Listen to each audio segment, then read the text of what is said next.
एक पत्र मला खास करून जोगी सरांना द्यायचं की त्यांना आज आम्ही संचालक म्हणून नियुक्ती केली आहे मुंबई विद्यापीठाच्या पत्रकारितेमध्ये. आजच आम्ही देण्यासाठी हा कार्यक्रम त्या कार्यक्रमाच्या निमित्ताने आम्हाला त्यांना एक पत्र देत आहे की जेणेकरून तुम्हा सगळ्या कर्मचाऱ्यांना कळेल की बाबा मुंबई विद्यापीठाच्या सहकारी पत्रपेढीमध्ये आज खऱ्या अर्थानं जी काही लढाई होती ती पूर्ण झाली आणि त्या माध्यमातून जोगी सरांना आम्ही संचालक म्हणून ह्या पदावरती संचालक म्हणून संचालक म्हणून नियुक्त केलं. त्याचे साक्षीदार आहोत. या वाटचाळीत पप्पांना खंबीर साथ मिळाली ती आईची.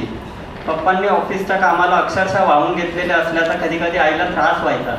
ती बोलूनही दाखवायची, पण ती त्यांच्या पाठीशी सतत उभी राहिली. घराची पूर्ण जबाबदारी तिने सांभाळल्याने पप्पांना पूर्ण जोखम देऊन काम करता आलं.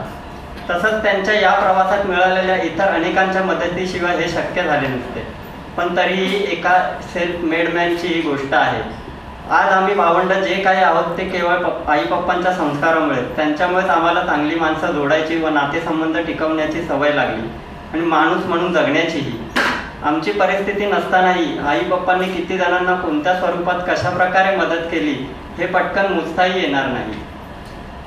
कामात बदल म्हणजे विश्रांती अशी एक व्याख्या आहे. त्यानुसार पप्पांची सेवानिवृत्ती म्हणजे देखील रिफ्रेशमेंट आहे. म्हणजे एका स्वरूपाचे काम थांबवून दुसऱ्या स्वरूपाचे काम सुरू करणे असंही त्यांच्यासाठी आहे.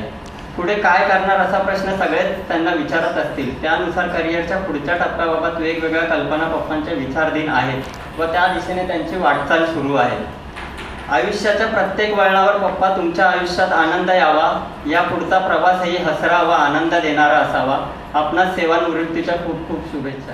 माझे सहकारी, सपोर्ट स्टाफ तसेच रिटायर झालेले पण बरेच व्यक्ती आलेले आहेत. ते निव्वळ राजन यांच्या प्रेमापोटी आलेले आहेत. निसर्ग संपन्न अशा देवगड तालुक्यातील या भागातून आलेल्या माणसाच्या अंगातील कला जशी निसर्गाने त्यांच्या भागावर टाकलेली कृपा आहे तशीच त्यांच्या हातामध्ये आणि डोक्यामध्ये पण आलेली आहे असं मला वाटतं. मी त्यांच्या वर्कशॉपला बऱ्याच वेळा व्हिजिट केली आणि बघितलं त्या एक एक कलाकृती ज्या ते नवीन निर्माण करतात अद्भुत आहे खरंच.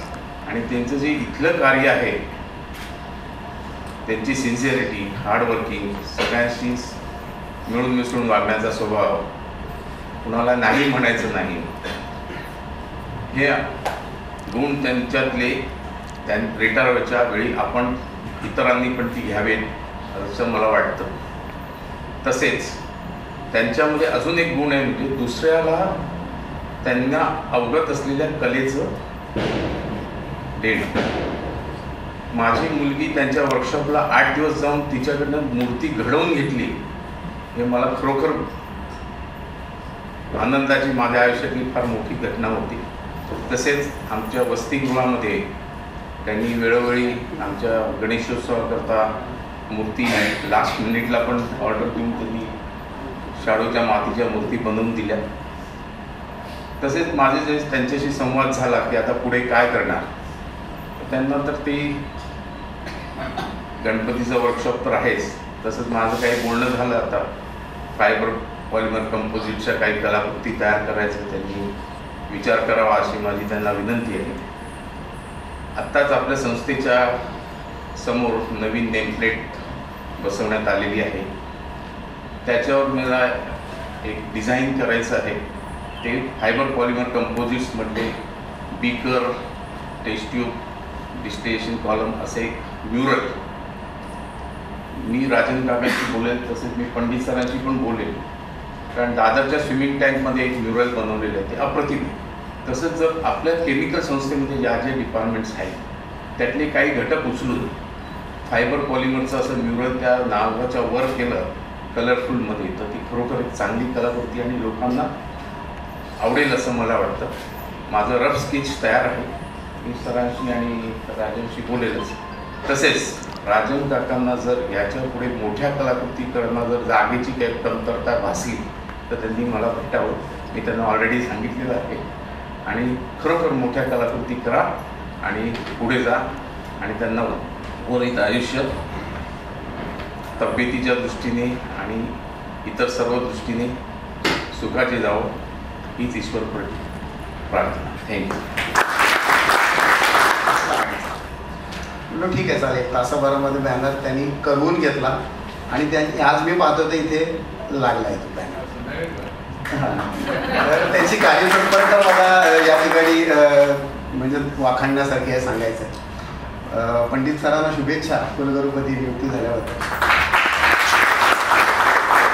मी निळकंठदादांना अगदी लहानपणापासून पाहतो. त्यांचे वडील जयराम अनंत राजव यांची छोटीशी गणेश चित्रशाळा होती आणि खूप म्हणजे एकदम अशी व्यापक प्रमाणात आता ज्याप्रमाणे निळकंठदादा गणेश चित्रशाळा चालवत आहेत त्या प्रमाणात नव्हती, पण फार छोटेखानी अशी चित्रशाळा होती. पण त्यांच्या वडिलांच्या कलागुणातून ते बहरत गेले. त्यांची ती उपजतच कला होती वास्तुशिल्प आणि त्या संदर्भातली. तर त्या पद्धतीने ते वडिलांच्या सानिध्यात घडत गेले आणि आज आम्हाला अभिमान वाटेल अशी त्यांची गणेश चित्रशाळा आहे. कारण पूर्ण मुंबईत नाही तर देशी विदेशी पण त्यांचं नाव लौकिक आहे की निळकंठराजा म्हणजे उत्तम मूर्तिकार. आणि त्यांनी अतिशय सुबक आणि चांगल्या कलाकृती घडवल्या. माणसं जन्माला येतात पण माणुसकी निर्माण करावी लागते. त्यातलं निळकंठदादा हे उत्तम उदाहरण आहे की माणुसकी कशी निर्माण करायची आणि फक्त माणसावर प्रेम नाही तर भूतदया त्यांच्यामधला सगळ्या दडलेला एक चांगला गुण आहे. आजही पूर्ण घाटकोपर परिसरामध्ये कुठली जखमी मांजर असेल किंवा कुत्रा असेल तर ते निळकंठदादांच्या इथे सोडून जातात आणि ते खूप तन्मयतेने आणि सेवाभावयुक्ताने मोफतच सगळ्या त्याचा इलाज करणार. वेळेप्रसंगी स्ट्रीट डॉग्स असतात, ते जखमी झाले जास्त झाले तरी ते त्यांना स्वखर्चाने इस्पितळात नेतात, त्यांना ॲडमिट करतात. म्हणजे एवढं प्रेम त्यांच्यामध्ये सामावलेलं आहे. आणि फक्त काम आणि काम हे त्यांचा उद्देश नाही आहे, तर कुटुंबामधला किंवा त्यांच्या मित्रपरिवारामधला शेवटला माणूस अगदी कशा पद्धतीने रोजगार निर्मिती त्याची करून देता येईल, त्याला 2 पैसे कसे मिळतील याकडे त्यांचा सर्वात जास्त कल असतो. म्हणजे एक माणूस म्हणून उत्तम आहेत असते. पण एक त्यांची सौभाग्यवती आहे इकडे आली आमची, तर ती त्यांच्यामध्ये इतक्या खंबीरपणे मागे उभी राहिली की म्हणजे क्या बात आहे. म्हणजे निळकंठदादांना अशी सहधर्मचारिणी मिळाली त्याबद्दल मी ईश्वराचं कौतुकच करतो. तर असे हे निळकंठदादा सगळ्यांना हवेसे आमच्या तरी विभागात वाटणारे. आता हा जमलेला जनसमुदाय आणि त्यांचा परिवार मित्र बघतोय तर असं वाटतं की या माणसाने खूप काही मिळवलं आणि ईश्वर त्यांना सुदृढ दीर्घायुष्य देवो, जेणेकरून त्यांच्यामधला सुप्त जो कलाकार आहे तो याहीपेक्षा मोठी कामं करून जसं त्यांनी आमचं घाटकोपरचं नाव लौकिक वाढवलं आहे तसा सगळीकडे त्यांचा विश्वभरामध्ये त्यांचं नाव लौकिक हो अशी मी मनोमन शुभेच्छा व्यक्त करतो. आणि तुम्ही सगळ्यांनी 28 वर्ष असं महान वास्तुशिल्पकाराला तुमच्या कवेत सामावून घेतलं आणि त्याच्यावर भरभरून प्रेम केलं आणि त्या प्रेमामुळे त्यांना पूर्ण समाजामध्ये कुटुंबामध्ये तितकंच प्रेम देता आलं. त्याबद्दल मी तुमचा सगळ्यांचा ऋणी आहे त्यांच्यातर्फे.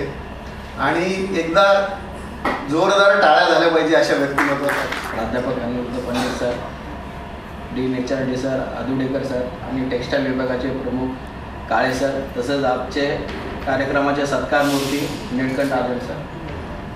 सर्वप्रथम मी आपल्या संस्थेचे कुलगुरू यांचे अभिनंदन करतो की त्यांना पुनश्च कुलगुरू पदाचा पदभार भेटलेला आहे. त्याबद्दल आमचा सर्वांतर्फे सर आपले पुन्हा एकदा.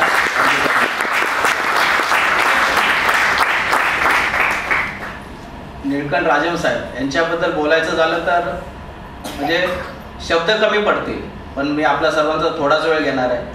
कारण त्यांच्याबद्दल जर पूर्ण कारकिर्दी बोलायला गेलं आणि तुम्हाला ऐकायला गेलं तर मला वाटतं सर कमीत कमी 2 दिवसाचा केवी बुक करावा लागेल, अशी त्यांची एवढी मोठी कारकिर्दी आहे. परंतु त्यांच्याकडून शिकण्यासारखं बरंच काही आहे. मी 2008 साली संस्थेमध्ये आलो, तेव्हापासून मी निळकंठ राजम सरांना बघतोय आणि त्यांच्याबद्दल सांगायचं म्हणजे ते एक सुप्रसिद्ध मूर्तिकार आहेत. घाटकोपर एरियामध्ये राहत असलेले ते निळकंठ राजम साहेब हे मूर्तिकार आहेत. तसेच आमच्या इथे सर 2 मूर्तिकार अजून आहेत. एक बाबी बांदेकर आणि अंकुश पवार, हे 2 गणपतीचे मूर्तिकार आहेत. परंतु सर अभिमानाची गोष्ट एवढीच आहे की म्हणजे जेवढी मला माहिती आहे की अक्षरशः शेवटच्या क्षणापर्यंत जर कुणाला कुठल्या मंडळाला गणपतीची मूर्ती बनवून घ्यायची असेल तर हे दोन्ही मूर्तिकार कधीही तयार नसतात. परंतु निळकंठ राजम साहेब यांचे दरवाजे 24 तास उघडे आहेत. म्हणजे ते स्वतः ग्राउंड लेवलला जाऊनही मूर्ती बनवायची त्यांच्याकडे कॅपॅसिटी आहे. आणि ते खरोखर अतिशय सुंदर आहे. तसंच एक उदाहरण होतं की आपले संस्थेचे कुलपती माशेलकर सरांचा 80वा वाढदिवस होता. पंडित सरांनी सांगितलं की आपल्याला हा 80वा वाढदिवस साजरा करायचा आहे आणि वेळ फार कमी होता आपल्याकडे. तर तेवढ्या कमी वेळामध्ये राजम साहेबांनी जो बाहेर देखावा निर्माण केला होता त्यांच्याबद्दलचा, आणि त्यांच्याकडून असं बरंच काही शिकण्यासारखं आहे. म्हणजे त्यांच्याकडून एक गोष्ट शिकण्यासारखी आहे की कोणत्याही गोष्टीचं परफेक्ट नियोजन आणि करेक्ट कार्यक्रम कसा करायचा हा त्यांच्याकडून शिकण्यासारखा आहे. आणि आम्ही आणि आमच्या संघटनेचे आता अध्यक्षपदाचा चान्स भेटलेले राणासाहेब, आम्ही दोघांनी हा बॅनर बनवलेलाच आहे. त्याच्यावरून वाचून तसंच बाहेर मार्बल हॉलमध्ये लावलेले बॅनर बघून त्यांच्या कारकिर्दीचा आपणास अनुभव आलेलाच असेल. यावरून मी त्यांना फक्त एकच सांगू शकतो की राजम साहेब, तुम्हाला पुढील आयुष्य सुखा समाधानाचं, भरभराटीचं आणि निरोगी जावो हीच ईश्वरचरणी पासून माझ्याबरोबर कार्यरत आहे आणि मी 2016 निवृत्त झालो, पण तरीसुद्धा अजूनसुद्धा ते कॉन्टॅक्टमध्ये आहे. आणि मुख्य गोष्ट म्हणजे सांगायची म्हणजे त्यांच्या मागे जी शक्ती लागते ती शक्ती म्हणजे आज इथे शक्ती समोर बसलेली, आणि ती शक्ती जी आहे म्हणून ते आज इथे आहे. एवढं सगळ्यांना मी विनंती करतो आणि सगळ्यांच्या तर्फे शुभेच्छा देऊन माझे मनोगत व्यक्त करतो. आणि आजचे आपले सत्कारमूर्ती राजन साहेब, वंदन आपल्याला माहीतच आहे. राजन साहेब हे खूप वर्षापासून आपल्या सर्वांसाठी काम करत आहेत ते, आणि अशा थोर व्यक्तिमत्वासाठी आपण सर्वांनी इथे उपस्थित लावलेले आहे. माणसानं जगायचं कसं हे थोडंसं त्यांच्याकडून शिकलं पाहिजे. मी थोडंसं इथे वेगळ्या ह्याच्यानं सांगेन. जीवनाच्या वळणावरती कुणा कुठे जायचे, फक्त जाणे एकटातो, कुणा कुठे उतरायचे. मला एवढंच सांगायचं आहे. आणि आमच्या ह्या युनियन लीडर राजन साहेबांना मी माझ्या वतीनं, माझ्या डिपार्टमेंट अकॅडमीच्या वतीनं आणि संपूर्ण कर्मचारी बंधू भगिनींच्या वतीने मी त्यांना पुढील आयुष्यासाठी शुभेच्छा देतो आणि त्यांचं पुढील आयुष्य सुखाचे, समृद्धीचे आणि भरभराटी जावं ही सदिच्छा व्यक्त करतो. जय भीम, जय. दोघे खास मित्र माझे, राजम आणि पंडित सरांचे मी स्टुडंटपासून आहे, तेव्हापासून मैत्रीचं नातं ते आता प्रोफेसरपर्यंत नातं. पहिले मी प्रोफेसरांचा, आपल्या पंडित सरांचा हार्दिक अभिनंदन करतो परत तुम्ही हे झाल्याबद्दल. आणि आजची सत्कारमूर्ती आणि मान्यवर, मला एक सांगायचं आहे, सर्वांनी त्यांचं कौतुक केलं, फार छान वाटलंय. पण त्याच्या पाठीमागे एक शक्ती असते, ती घरातूनच असते. ती म्हणजे नारी शक्ती. ती नारी शक्ती सगळ्यांनाच पाहिजे, सगळ्यांच्या पाठीशी पाहिजे. नाही तर काय होतं, ज्याची बायको सरपंच त्याचा वाऱ्यावर परपंच, असं नको आहे. म्हणून ही शक्ती आहे ना, ती घरातूनच मिळते. तुम्ही तुमचं कार्य कसं करायचं, आणि तुमचं कार्य झाल्यानंतर घरी येऊन हा विषय होतच असतो. मग तुम्ही हे बरोबर नाही केलं, तुम्ही त्यांना मदत करायला पाहिजे होती. या असे घरातले पण, त्यांचे मिसेस पण सांगतात, कारण मला अनुभव आहे त्यांचा. कारण आज हा राजम कशामुळे, तर त्याचं कर्म, माणसाचं कर्म चांगलं असला का त्याच्यावर शक्ती पण चांगली येते. आणि त्यांच्यावर एवढा विश्वास आहे.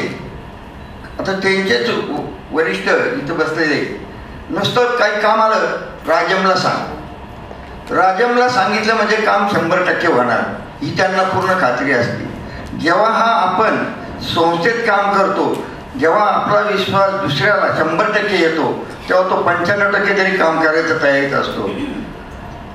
तर मला एक सांगायचं आहे इथं, ही संस्था खूप काही देते आपल्याला, पण त्याच्यासाठी आपण काहीतरी दिलं पाहिजे. आज या संस्थेसाठी यांनी रात्रंदिवस काम केलं. हे यायच्या अगोदर इथं कधी असा देखाव तयार करायला नव्हता. हे आल्यानंतर आम्हाला वेगवेगळे देखाव तयार करायला लागले. पण मूर्ती घडवतात, मूर्ती सगळ्यांना घडवता येते, पण त्याचे डोळे नाही घडवते, कारण डोळ्यामध्ये सगळे भाव असतात. तशी ही राजमने आमच्या इकडे सगळ्यांना चांगल्या प्रकारचं ज्ञान, सगळ्यांना चांगल्या प्रकारचं देण्याचं ते. बरं, हा माणूस प्रत्येकाच्या संकटात उपयोगी पडलेला आहे. उगाचच काय, आता माझी मुलं शिकत आणि मोरेची मुलं शिकत असताना आम्हाला पैशाची चणचण भासायची. ती इतर कामं आम्हाला देऊन आमच्या मुलांचं शिक्षण कसं होईल आणि कसे पुढे जाईल यांच्यामुळेच आमचे मुलं आज चांगल्या चांगल्या पदावर काम करतात.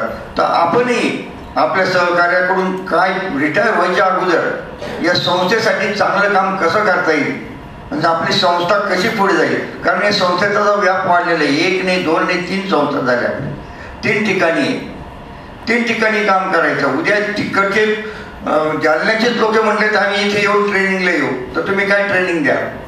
तर त्याच्यासाठी आपण आपल्या हाताखाली, आपण ज्याच्या हाताखाली काम शिकतो त्याच्याकडून मदत घ्यायला पाहिजे, शिकलो पाहिजे. आणि आपल्या ह्या ICTचं काम आहे ना, ICTचं नाव उज्ज्वल ठेवायला पाहिजे. ICT ही जो चांगला काम करतो त्याला चांगलाच रिपोर्ट देतो आणि त्याचं भलंच करते. पण म्हणूनच मी सांगतो की सर्वांनी ICTसाठी चांगलं काम करावं, तुमची मुलं पण चांगल्या पदावर येऊन पोहोचावं, एवढं बोलून आणि त्यांना पुढील आयुष्य सुखी समाधानी आणि चांगल्या आरोग्याचे जावे ही नम्र विनंती. एवढं बोलून माझे भाषण संपवितो. पण आपल्या ICTसाठी चांगले काम करा, आपण नक्कीच पुढे जा. एवढं बोलून माझे भाषण संपवितो. जय हिंद, जय महाराष्ट्र. माझे मित्र निलखंडजी राजम आणि माझे सर्व इथे उपस्थित फॅकल्टी मेंबर्स, माझे सगळे सहकारी विद्यार्थी मित्र, त्यांचा परिवार, 2 मिनटं बोलतो मी. माझ्या टेक्स्टाईल विभागाच्या वतीनं शुभेच्छा, वैयक्तिक माझ्या फाळके परिवाराच्या वतीनं शुभेच्छा. बोलण्यासारखं खूप आहे, मी काहीच बोलणार नाही. फक्त निवडक शब्द थोडेसे 2-3 बोलतो आणि त्याच्याशिवाय होत नाही. एक अष्टपैलू व्यक्तिमत्व बोललो. अष्टपैलू हा शब्द पण कमी पडतो आणि त्यांचा हा जो पसारा बघितला तर खूपच अष्टपैलू हा शब्द कमी पडतोय. एक जिवलग, अडीअडचणीच्या संकटाच्या काळात साथ देणारा एक जिवलग स्नेही मित्र, काम करत असताना कार्यतत्पर आणि विश्वासू सहकारी, एक सांस्कृतिक कौटुंबिक नातं जपणारा सांस्कृतिक स्वतः पण आणि त्यांचा परिवार देखील. वहिनींच्या माध्यमातून पंचपक्वान्न, व्हेज नॉनव्हेज, संक्रांतीचं वाण, दिवाळीचा फराळ आणि आषाढी अमावास्येचं जेवण, खूप आठवणी आहेत. आम्ही न विसरता तसाच वारसा चालून ठेवा.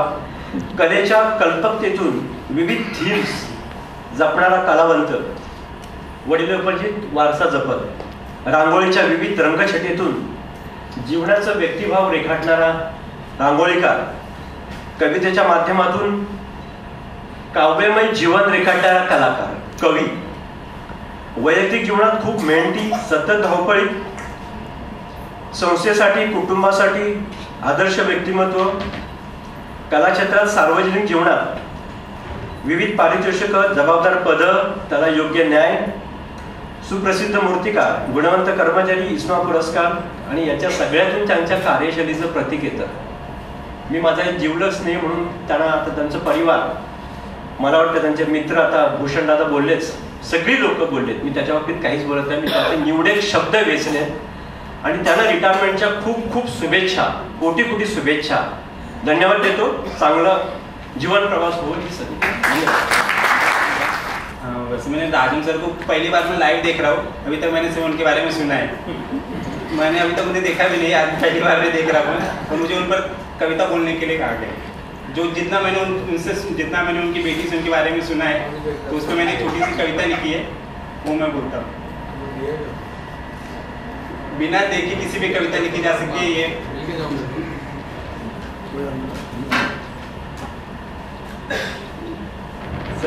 सर बोल रहे, मेरी कहानी के कई रूप रंग है, मेरी कहानी के कई रूप रंग है, शायद इसीलिए नाम मेरा नीलकंठ है. महादेव के नाम पर मेरा नाम है, उनकी तरह बाहर से शक, अंदर से बोला मेरी पहचान है. इसे मैंने 2 कैटेगरी में डिवाइड किया, एक जो वो घर पे है और एक जो वो ऑफिस में है. मुझे पता नहीं कैसे, जो मैंने सुना है वो मैंने लिखा है. किस पिता को अपनी बेटी से लगाव नहीं होता, मगर इनका लगाव हद पार जाता है. किस पिता को अपनी बेटी से लगाव नहीं होता, मगर इनका लगाव हद पार जाता है. जानवरों से भी इनका स्नेह किसी से छिप नहीं पाता है. इनका बस चले तो सारे जहाँ की बिल्लियों को अपना आशियाना दे। इनका बस चले तो सारे जहाँ की बिल्लियों को अपना आशियाना दे। उस आशियाने में म्याऊं म्याऊं के संगीत की सबको शिक्षा दे। हर एक म्याऊं की अपनी एक जुबान है। माझी बायको बोलली ना बस मी तेज करणार। हाँ, माझी बायको बोलली ना बस मी तेज करणार। इस लाइन के बाद क्या आपको अब भी जानना है इनका काकी के लिए प्यार?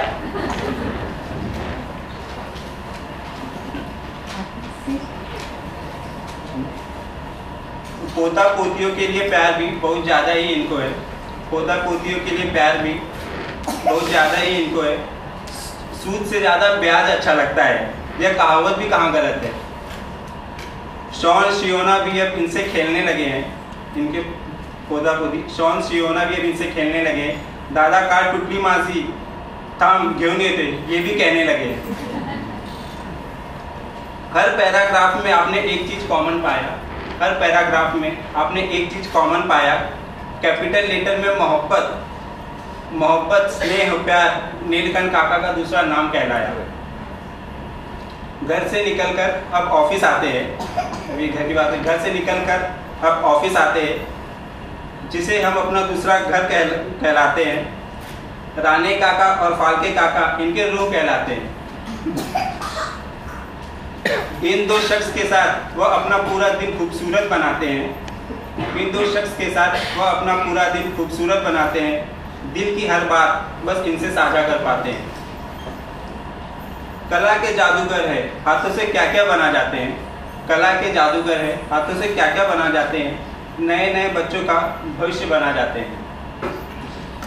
1996 से 2024 तक 1996 से 2024 तक साउंड सेटिंग बॉक्स से टेम्परेचर कंट्रोल ड्रैग मशीन बस यही नहीं बनाया है, सारे टीचर का विश्वास और आगे आने वाली पीढ़ी का मार्गदर्शक बन नई जोत भी जलाया है। 28 साल के इस सफ़र को अब आराम देना है। 28 साल के इस सफ़र को अब आराम देना है। जिंदगी की दूसरी पारी को अब सलाम करना है। ऐसे शख्स की कहानी पर कभी पूर्ण विराम नहीं लगता है, फुल स्टॉप। ऐसे शख्स की कहानी पर कभी पूर्ण विराम नहीं लगता है। आप जैसा शख्स लाखों में एक होता है। Thank you so much. माझ्या सुपर हिरो बद्दल मीच काय बोलणार, फक्त एक अनुभव सांगते.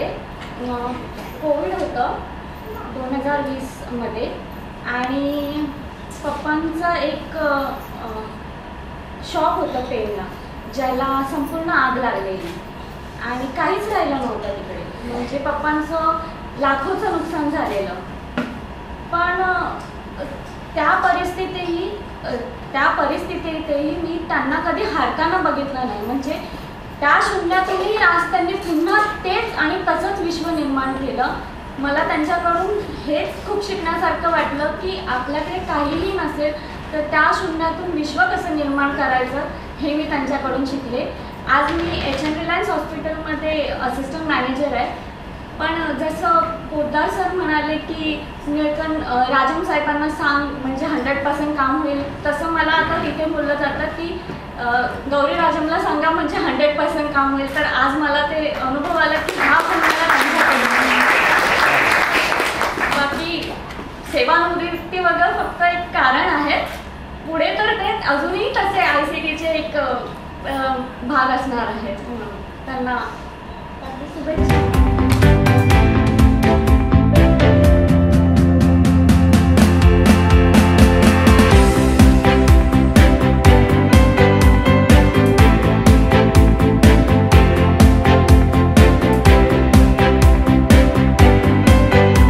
मुंबई विद्यापीठाच्या पतपेढीकडून नेवेरेकरांना मी विनंती करते की त्यांनी शाल, श्रीफळ आणि जी पाकिटं आणली आहेत ती द्यावीत.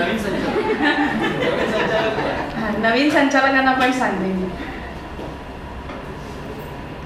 प्रथम संचालक म्हणजे झाल्यापासून प्रथमच म्हणजे सुरुवात केलेली आहे जोगी सरांनी.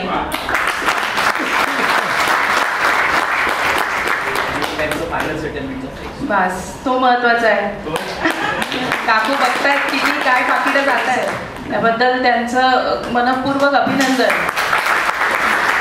की हा आपल्यासाठी एक मानाचा क्षण आहे असं म्हणायला हरकत नाही. त्यानंतर युनियनकडनं पण शाल श्रीफळ राजम काकांना देण्यात यावं. उर्मिला आणि राणाजी आपण येऊन त्यांचा सत्कार करावा.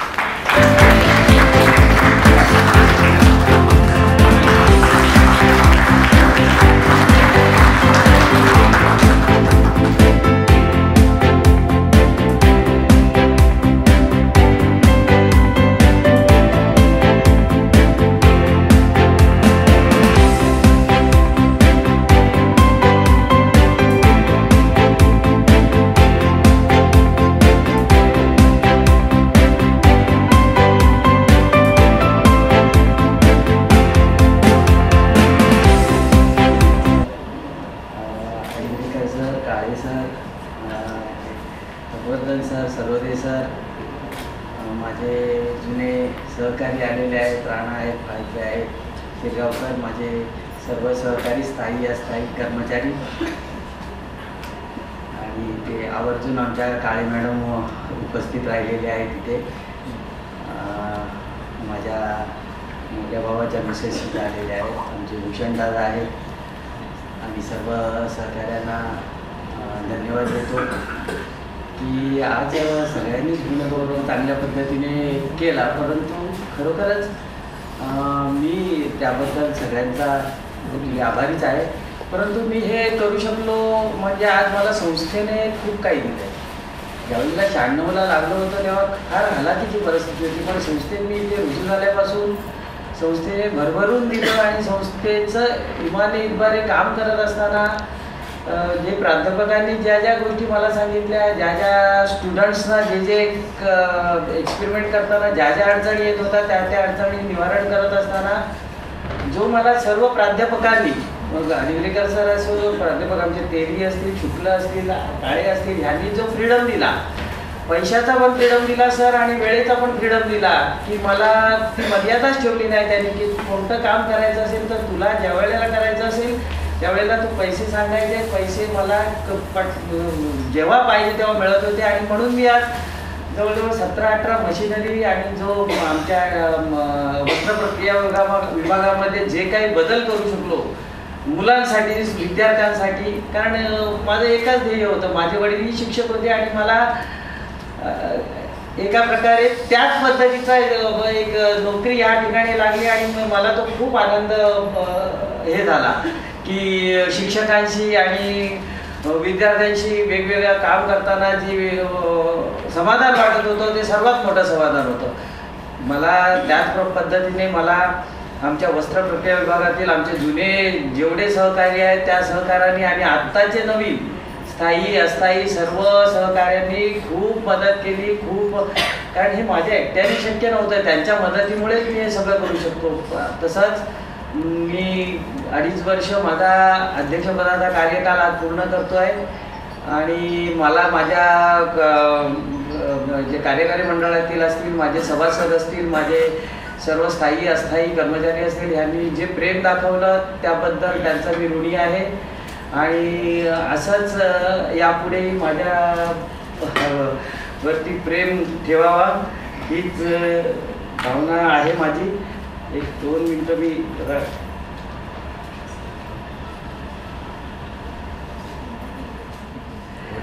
लोभ असू द्या थांबतो निवृत्त काली आता, सेवा करिता चुकले काही क्षमा कोमलता असू द्या, बहुत केले द्वंद्व शब्दांचे 28 वर्ष परिश्रमाचे, सोबती असता तुम्ही सर्वजण कार्य पुरे होती सर्व क्षण, प्यारसिंग शैलेश अतिरजामृत तैसे तुम्ही मज मानस, जरी थांबतो या कार्याला तरी मी उभा आपल्या हाकेला, नको मला पुष्प संपदा, नको अनमोल वस्तू भेट, सात आपुली जन्मोजन्मी हीच आपुलकी माझ्या मनी.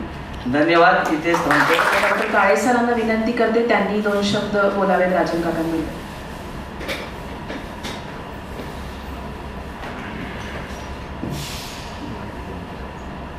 माननीय कुलगुरू पंडित सर, डीन एच.आर.डी. आडवेकर सर, आजची सत्कारमूर्ती राजम शिक्षक आणि शिक्षित रिलेशनमध्ये आणल्या.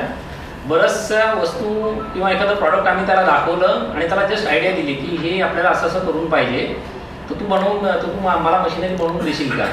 तर असे कितीतरी मशिनरी मी तुम्हाला टेक्स्टाईल डिपार्टमेंटमध्ये दाखवू शकतो की जे त्यांनी नवीन म्हणजे पार्ट्स वापरून नाही तर जुने सेकंड हँड वापरून त्यांनी ते तयार केले आहेत. अजून एक त्याचं उदाहरण देतो की जेव्हा आपण स्क्रॅपमध्ये मशिनरी काढतो ना, तर तो असं कधी बोलत नाही की सर हे जाऊ दे म्हणून. तो म्हणतो सर याचा आधी आपण लिव्हर किडनी काढू. लिव्हर किडनी म्हणजे काहीतरी मोटर किंवा जे असे पार्ट की जे आपल्याला कधीतरी वापरात येते. म्हणजे एवढा तो विचार करतो. कुठली वस्तू म्हणजे घे आणि म्हणजे फेकून द्यायची असा तो कधीच विचार नाही करत. म्हणजे हे तर फक्त डिपार्टमेंटबद्दल झालं. इव्हन घरी सुद्धा मी काही वस्तू घेतली ना, जसं फ्रीज घेतला, AC घेतला, तरी पण मी घ्यायच्या आधी फायनल कॉल त्याला करतो की राजम हा किलोमीटरचा फ्रीज आहे, हा इतक्याला मिळतोय, हा गोदरेजचा कुठला चांगला, तुझं काय मत आहे. तर तो जो नाव सांगेल तीच वस्तू आपण घेऊ. काल डिपार्टमेंटला आम्ही लोकांनी त्याचा सेंड ऑफ साजरा केला, तर काही माझ्या फॅकल्टी कलिग्सनी काही किस्से शेअर केले, ते एकदम सांगण्यासारखे ते मी सांगतो. तर आम्हाला ना कायम आश्चर्य वाटते की कुठलीही मशीन जी दुसऱ्याला रिपेअरिंग नाही करता येत ती राजम कशी काय करतो. तर मोरे सरांनी त्याचं कारण सांगितलं की बाकीचे मेकॅनिक नाही त्या मशीनबरोबर छेडखानी करतात, पण ती मशीन मात्र राजम बरोबर बोलते, संवाद साधते, कुठे कुठे फॉल्ट आहे म्हणून ती मशीन रिपेअरिंग होते. तर दुसरा एक केदार सरांनी किस्सा सांगितला की कुठली तरी रॉड काहीतरी त्यांनी मशीनचा बनवून आणला होता आणि तो एक महिना त्या कंपनीने वेळ घेतला होता तो बनवायला. आणि जेव्हा ते फिट करायला आले ते 1 तास झाले स्ट्रगल करतायत, त्यांना फिटच नव्हता करतायत. मग शेवटी त्यांनी राजमला बोलवलं, त्यांनी 2 मिनिटात सांगितले असं नाही असं लावायला, आणि तेव्हा ते काम झालं. तर अजून एक किस्सा सांगण्यासारखा आहे. जेव्हा निखिल नवीनच जॉईन झाला होता, म्हणजे मला माहिती नव्हतं की तो राजमचा मुलगा आहे, तर माझ्या कारमध्ये काहीतरी प्रॉब्लेम झाला होता. तर मी आडेकर सरांना विचारलं की सर असं असं आहे, मला राजम पाहिजे म्हणून, जरा प्रॉब्लेम आहे. तर आडेकर सर म्हणाले अरे राजम कुठेतरी बाहेर गेलाय, तू निखिलला सांग. निखिलला कशाला सांगू, तुला माहिती नाही काय तो राजमचा मुलगा आहे. म्हणजे राजमचं इम्प्रेशन असं आहे की जसं राजम ऑलराऊंडर आहे, त्याचा मुलगा सुद्धा काहीतरी असणारच त्याच्यामध्ये. तर राजम फाळके म्हणजे हे नुसते आमचे नॉन टीचिंग स्टाफचे मेंबर नाही आहेत, तर आमचे आधारस्तंभ होते डिपार्टमेंटचे. आणि मी कधी त्यांना कलिग किंवा ह्या नजरेने बघितलंच नाही, तर नेहमी गुरु म्हणूनच बघितलं आहे. कारण जे आमच्याकडे पण टॅलेंट नाही आहे ते या दोघांमध्ये टॅलेंट आहे. अजून एक गोष्ट शेअर करायची वाटते की राजम कविता करतो जी त्यांनी आता सुद्धा केली. म्हणजे फ्रँकली मी म्हणजे मराठी मीडियममध्ये शिकलोय, तर मी निबंध लिहिताना सुद्धा असे कधी शब्द लिहिले नव्हते. एवढा तो छान कविता करतो. हे शब्द आमच्या डोक्यात पण कधी येत नाही, एवढं शिक्षण घेऊन सुद्धा. जाता एकच सांगतो की कुठल्याही डिपार्टमेंटचं भविष्य हे जी सेकंड जनरेशन किंवा जी नेक्स्ट जनरेशन असते त्यांच्यावरती डिपेंड असते, आणि त्यांना घडवायचं काम हे सिनियर लोकांवरती असतं. तर ज्या पद्धतीने फाळकेंनी आणि राजमनी जे ज्युनियर लोक आहेत, जसे मिनल आहे, प्रणाली आहे, निखिल आहे, बंटी आहे, यांना जे ओळख लावून गेलं, तरी फाळके रिटायर्ड झाले किंवा इव्हन राजम जातोय तरी डिपार्टमेंट अगदी सुरळीत चालेल एवढी त्यांची काळजी घेतलेली आहे त्यांनी. यांना तुम्ही कुठलंही काम सांगा ते कधी नाटकं करत नाही की हे खूप होत आहे, आम्ही एवढेच जण उरलोय, मग आता किती बघायचं, असं कधीच कंप्लेंट नाही. म्हणजे हा त्यांचा विजय आहे की जेव्हा ते निघून जात आहेत त्यांनी ती सिस्टीम डेव्हलप केलेली आहे. म्हणजे जे फॅकल्टी लोकांनी पण शिकायला पाहिजे त्यांच्याकडनं. शेवटी मी माझं भाषण संपवतो आणि त्याचं पुढचं आयुष्य सुखात समृद्धीने जाऊ हीच देवाकडे प्रार्थना करतो. धन्यवाद. मी प्राध्यापक अडिग्रेकर सरांना विनंती करते की त्यांनी आपलं मनोगत व्यक्त करावं.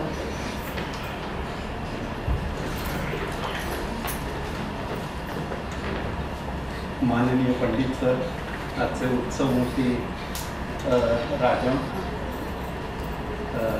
काळे सर, इथे बसलेले माझे इतर सहकारी, राजमचे आलेले कुटुंबीय आणि त्याचे हितचिंतक, त्यांचे शेजारी, या सगळ्यांचं प्रथम म्हणजे टेक्स्टाईल डिपार्टमेंटतर्फे मी स्वागत करतो आणि त्यांचे आभारही मानतो.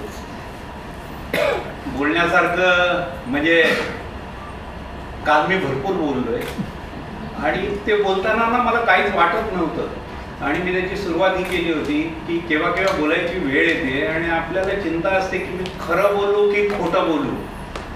पण राजमबद्दल जे पण मला खरं बोलायचं आहे ते सगळं सगळ्यांनी ऐकण्यासारखं असेल, त्यामुळे मला चिंता नव्हती. आज वेळ झालेला आहे, थोडं सिलेक्टिव्ह मला बोलावं लागेल. त्यातल्या 1-2 गोष्टी सांगतो की फाळके सरांनी सांगितले अष्टपैलुत्व हा शब्द सुद्धा कमी पडेल, आणि हे खरं आहे. त्यांचे 2 पैलू हे लोकांनी सांगितले नाहीत, कारण हे सगळ्यांना माहिती आहे की ते चांगले मेकॅनिक आहेत, इलेक्ट्रिकल एक काम करता येतं, सिव्हिल काम करता येतं, चित्रकार आहेत, रांगोळी काढता येते, पण ते कविताही छान करायला लागले गेल्या 4-5 वर्षांमध्ये. जे दिसून आलं त्याचा उल्लेख केला नव्हता, पण त्याने आता स्वतः कविता करून सांगितली. आणि बऱ्याच जणांनी सांगितलं की त्यांच्या मागे एक घरामध्ये एक वेगळी शक्ती आहे. मी त्याच्याबद्दल बोलत नाही, पण काल मला ऐकल्यावर पहिल्यांदा कळलं की त्यांचा विवाह हा प्रेमविवाह होता. मला ह्यांनी फार फ्रीडम दिला, पैशाचा आणि वेळेचा. इथे या जगामध्ये कोणी एवढा चांगला माणूस नाही जो दुसऱ्याला फ्रीडम देतो. तो विश्वासाने कमवावा लागतो, आणि हा जो काय त्याच्यावर त्याला जो फ्रीडम दिला गेला ना, हा त्याच्यावरच्या विश्वासाने त्याला देवावं लागेल आमच्याकडून. आमचा नाईलाज होता. स्पष्ट सांगायचं तर त्याच्यावर एवढा विश्वास आहे की मी त्याला फ्रीडम देणारच. मी त्याला आजपर्यंत केव्हाही ह्या गोष्टींमध्ये विचारलं नाही.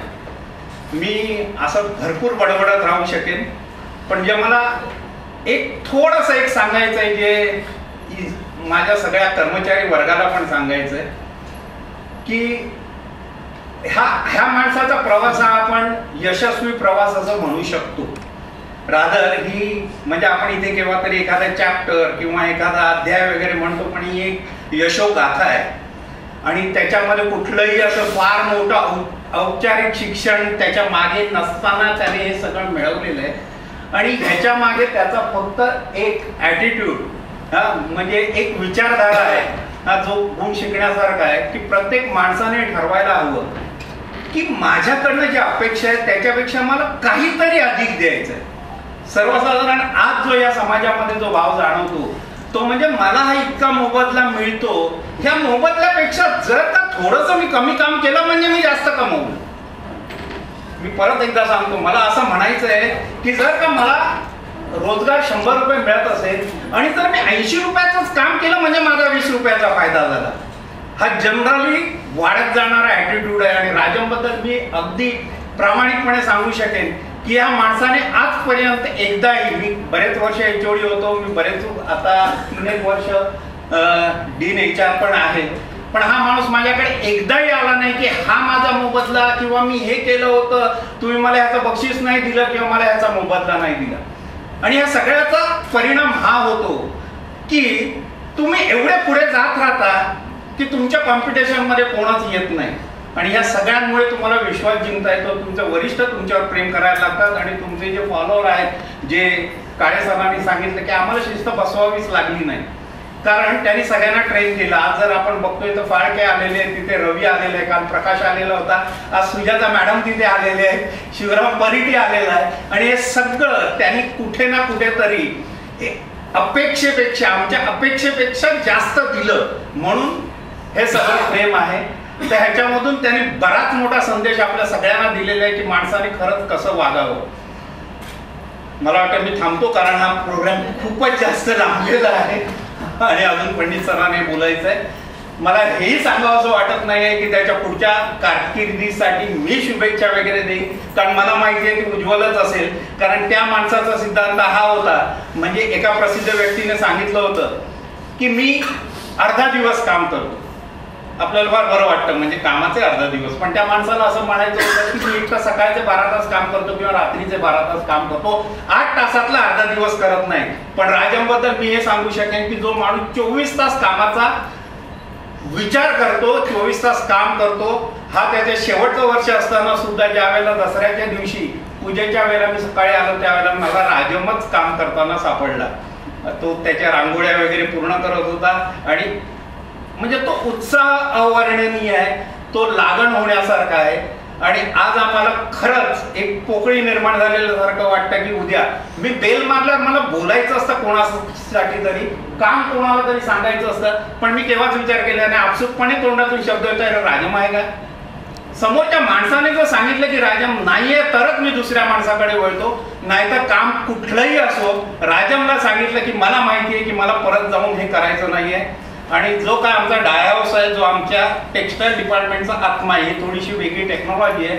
तर आज मी ह्या चिंतेत आहे की आम्हाला तर एक आधार गेला, पण आमचा डायहाऊस आज खऱ्या अर्थाने पोरका झालेला आहे. तर हे माझ्या जो काय नवीन स्टाफ आहे त्यांना सांगायचं आहे की अजून तुम्ही सांगाल तेवढे दिवस राजम आमच्या शब्दासाठी येईल, पण तुम्ही तयार व्हा. धन्यवाद. आता आपले आदरणीय कुलगुरू प्राध्यापक पंडित सरांना विनंती करते की अध्यक्षीय आणि आशीर्वाद रूपी मनोगत व्यक्त करते. नमस्कार. आजचे उत्साहवर्ती निळकंठ राजम, प्राध्यापक अडिवरेकर, प्रोफेसर काळे, माझे सगळं सहकारी, teaching and non teaching staff, खूप काय काय बोलले. मी आणि राजन ज्या वेळेला आम्ही कुठल्याही गोष्टीबद्दल बोलतोय किंवा बोललो आणि माझा त्यांच्याबरोबर जो संपर्क आला त्याच्यामधून मी राजनना 4 प्रकारच्या टोप्या घातलेल्या बघितल्या. पहिली टोपी ही कलाकार, आणि माझ्या मते कुठलाही चांगला मेकॅनिक हा खरा कलाकारच असतो. त्यामुळे एकदा तो कलाकार असला की तो चांगला मेकॅनिक पण असतो, त्याच्यामध्ये विचार करायची प्रवृत्ती असते, तो लेखक पण असतो, तो कवी पण असतो, आणि जशी जशी संधी मिळेल आणि जशी जशी गरज पडेल तशी त्याची कलाकारी तो दाखवायचा प्रयत्न करतो. आणि आतापर्यंत त्यांच्या कलाकारीबद्दल बरंच काय काय सांगितलं, आपण सगळ्यांनी ते बघितलेलं पण आहे. आणि बहुतेक ठिकाणी माझ्या दृष्टीने कसं असतं की बऱ्याच कॉलेजेसमध्ये एक रेसिडेंट गायक असतो, एक रेसिडेंट कवी असतो, एक रेसिडेंट म्युझिशियन म्हणजे काहीतरी वाजवणारा असतो. पण माझ्या मते ICT ही एकमेव संस्था आहे ह्याच्यामध्ये रेसिडेंट मूर्तिकार आपल्याकडे. मी एक दाखवून द्या, म्हणजे JJ स्कूल ऑफ आर्ट विसरून जा, पण असं कुठलंही मला एक इंजिनिअरिंग टेक्नॉलॉजी कॉलेज दाखवा की ज्याच्यामध्ये रेसिडेंट मूर्तिकार तुमच्याकडे आहे. ही युनिक अपॉर्च्युनिटी होती आणि ती युनिक अपॉर्च्युनिटी राजननी खूप चांगल्या पद्धतीने सहजपणे करून दाखवली. आवड असली की सगळ्या गोष्टी चांगल्या होतात. जसं रवी म्हणाले की कुठलंही काम करताना मला त्याच्याकडे मोबदला किती मिळतो हे न बघता जेवढा मोबदला मिळतो त्याच्यापेक्षा जास्त काम मी कसं करू शकेन ही ॲटिट्यूड असली ते बरोबरच होतं. कारण कलाकाराला त्या कलेमधून आनंद मिळवायचा असतो. कला संपली, कुठली तरी गोष्ट संपली, याच्यामध्ये त्याला आनंद नसतो. ती कला जितका वेळ जागृत ठेवता येईल तितका वेळ त्याला ती जागृत ठेवायची असते. दुसरी टोपी जी राजमनी घातलेली आणि घालताना मी बघितले ती माणूस म्हणून, आणि ती माणूस म्हणून घातलेली टोपी लोकांनी आपल्याला सगळ्यांनी बऱ्याच गोष्टी ऐकवल्या आहेत, सांगितल्या आहेत, ॲटिट्यूड बद्दल बोललेल्या आहेत. आणि सुसंस्कृत माणूस कसा असावा याचं मूर्तिमंत उदाहरण हे आपले राजम आहेत. तिसरी टोपी जी गेल्या 2-2.5 वर्षामध्ये मी एक्सपिरियन्स केली, बघितली, मी बऱ्याच युनियनच्या प्रमुखांबरोबर मी बोललोय. माझ्याकडे युनियनचे प्रमुख हे मी 2 कॅटेगरीमध्ये टाकतो.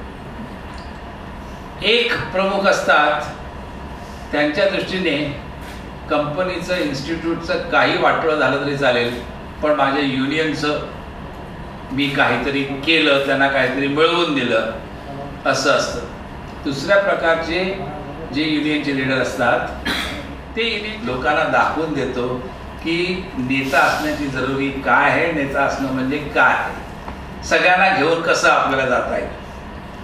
आता चौथी गोष्ट जी किंवा चौथी टोपी जी म्हणतो ती आपण बघतोच आहे की कुठलंही काम संस्कृत इन्स्टिट्यूट किंवा आपली ICT ही आपली फॅमिली आहे. आणि एकदा फॅमिली मॅन असतो, ज्यावेळेला जो फॅमिलीचा माणूस असतो तो कुठेही काम करताना जाताना फॅमिली मॅनच राहतो. म्हणजे तो घरी असला तरी ती घरची फॅमिली म्हणून वापरली जाते किंवा त्याप्रमाणे तो वागतो. ICT मध्ये आला किंवा कामाच्या ठिकाणी आला तरी तो फॅमिली, मी एका घरामधून दुसऱ्या घरामध्ये, एका फॅमिलीमधून दुसऱ्या फॅमिलीमध्ये गेलोय. ही जी फॅमिलीचा कन्सेप्ट संपूर्ण अंगीकारणं आणि त्याच्यामधून आपल्याला जी येणारी सुसंस्कृत प्रवृत्ती, वृत्ती आणि वागणं आहे याचं मूर्तिमंत उदाहरण म्हणजे राजन आहे. आता माझ्या पुढे थोडी एक दुखदुख आहे. राजन आता युनियनचे अध्यक्ष नाही आहेत, आता राणा अध्यक्ष आहेत. तसं राणांची आणि माझी ओळख चांगली आहे, पण राजमची प्रवृत्ती, राजमचं बोलण्याचं कौशल्य, राजमचं बोलण्याची पद्धत ही सगळ्या पुढच्या युनियनच्या लोकांनी अवलंबवावी अशी एक मी नवीन लोकांना विनंती करतो. प्लीज लक्षात ठेवा की इन्स्टिट्यूटची मॅनेजमेंट ही कुठल्याही सपोर्ट स्टाफच्या विरुद्ध नाही आहे, कधीच नसणार आहे आणि कधीच नव्हती. आपल्याला फक्त एवढंच बघायचं आहे की इन्स्टिट्यूटला जे जे शक्य आहे ते इन्स्टिट्यूटने त्या त्या वेळेला दिलेलं आहे आणि जे शक्य असेल किंवा शक्य नसेल ते त्या त्या वेळेला सांगितलेलं आहे की बाबा हे आपल्याला का शक्य नाही. आणि जेव्हा जेव्हा शक्य होईल एक समजून घ्या की आपली इन्स्टिट्यूट ही नो प्रॉफिट नो लॉस बेसिसवरती चालते. जे काही आपल्याला पैसे मिळतात, जे काही आपल्याला खर्च करायचे असतात ते आपल्याच लोकांवरती खर्च करायचे असतात आणि तिथे आपल्या दृष्टीने जेवढं काय होईल तेवढं ते आम्ही करू.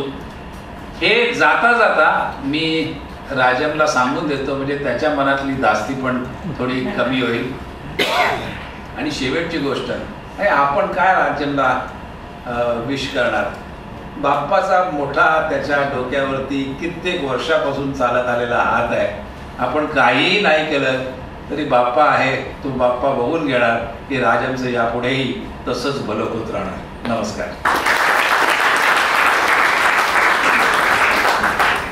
धन्यवाद सर. या सोहळ्यास उपस्थित राहिलेल्यांचे आभार. आणि आता हा समारंभ संपन्न झाला.